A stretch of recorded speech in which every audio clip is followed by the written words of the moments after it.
Say hi, Stelly. Say hi. Good girl.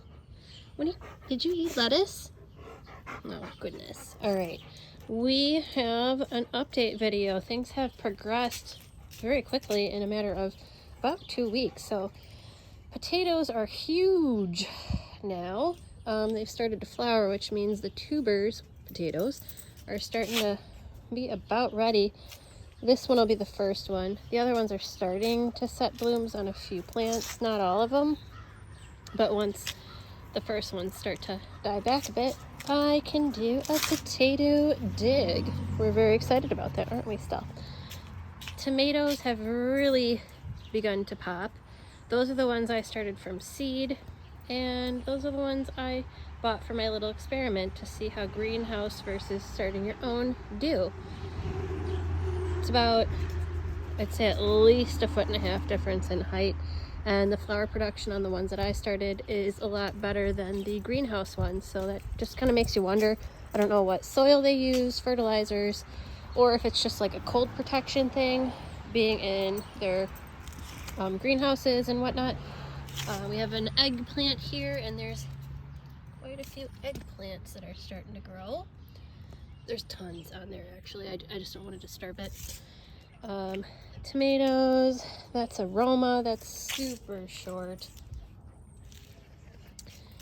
There are my squash coming up. I believe they're butterbush is what it says that I wrote down from seed. Whole bunch of onions. And then these are watermelons, finally. Hanging baskets, very fun. Snapdragons. The little hosta garden over there. Hostas that kind of got sunburned, so it's whatever. Some of the yarrow that I started from seed downstairs and planted out here are starting to flower though, so those are cute. And then more yarrow. And then there's some more yarrow under there that are getting pretty big but not flowering yet. Hanging baskets, flowers, my little dragon garden. There's some cool things happening in here. These are white snapdragons, which look like they're about to bud soon. These ones are called Oriental Lantern snapdragons. I started all these snapdragons from seed downstairs, so getting excited. This is a bee balm plant that I planted last year and it came back really nicely. More white snapdragons. These ones are purple.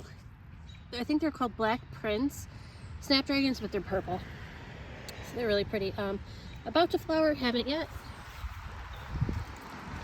Some yarrow. This one looks like it's starting to get a head on it, but it is what it is. Just gotta be patient.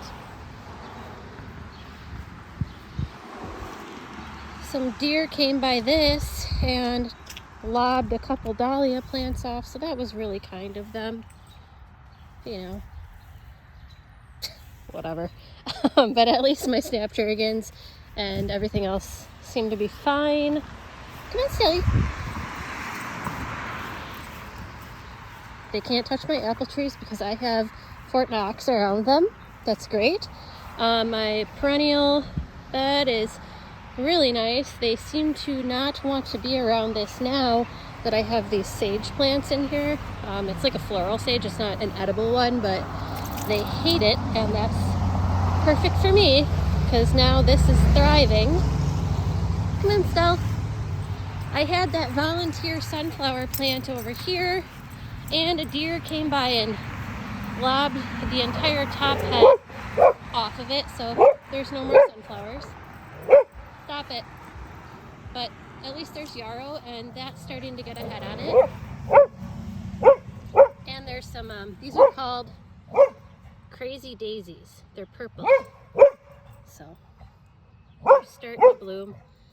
I'm hoping they come back as a perennial, but it says zone 6 is the region that it'll come back as a perennial, so I just missed the cut. But hey, you never know. Times are a-changing with the frost dates and all that.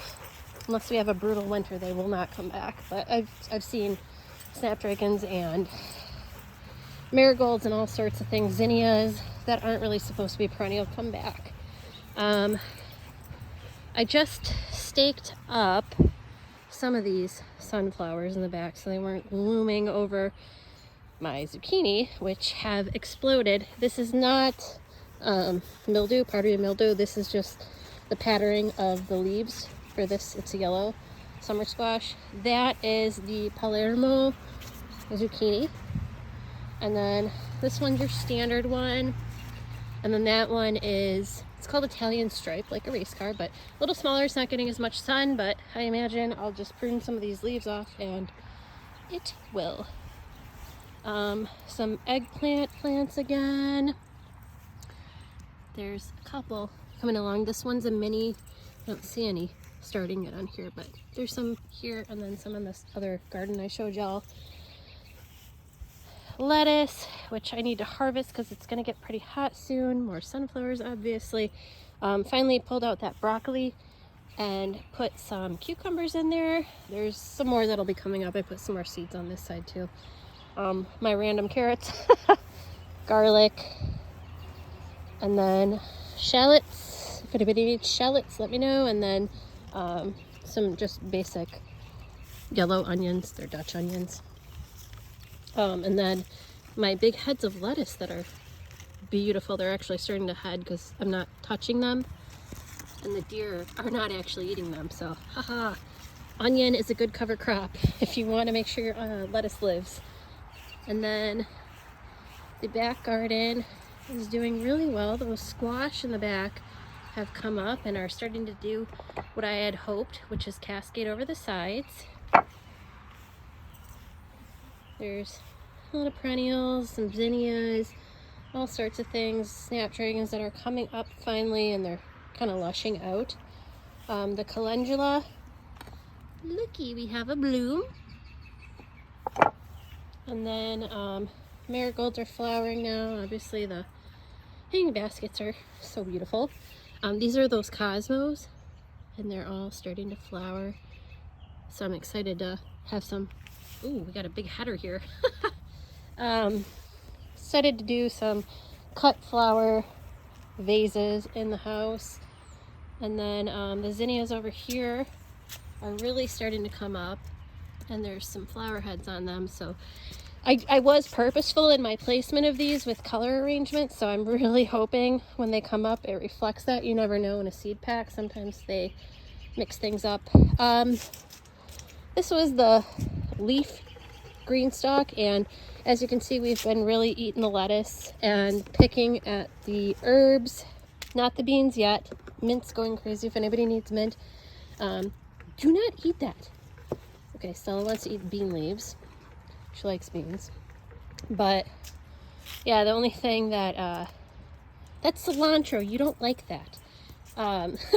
Goodness, she's making me lose my focus. But anyways, I'm gonna get some catnip for Daisy, and yeah, we'll have to start planting this up once I really pick it off. There's a couple heads that are completely gone, so I have quite a few empty pockets. That is my sad cantaloupe that Stella just took part of a leaf off of, as you can see with her spittle. Snapdragons, stop eating that. And then this is pepper tower, and there's a lot of herbs on the top. Mint, basil, beans are all on the bottom, as you can see. And there's a variety. So there's purple beans, green beans, yellow beans, and then all sorts of peppers that we have. We're going to be heavy on the peppers if anybody needs those too. Quit eating the leaves. I guess I won't have beans because Stella wants to snack on them, but there was a cool one. This one. It is a chili pepper. And what's cool about these, I forgot, because I used to have it was called a Thai hot pepper. They grew just like this, but it's kind of cool because they grow upside down almost. So it's neat, but yeah, Daisy's catnip. And then the lemon tree looks good. Orange tree looks good. The oranges are still growing. Calendula's blooming, and I still don't remember what I planted there. Wait, we might be able to see the tag. It's called aster. Now we know. And the lemon tree that I was rehabbing, starting to look like a tree, and it has more lemon flowers. So I will have lemons. Come on, honey.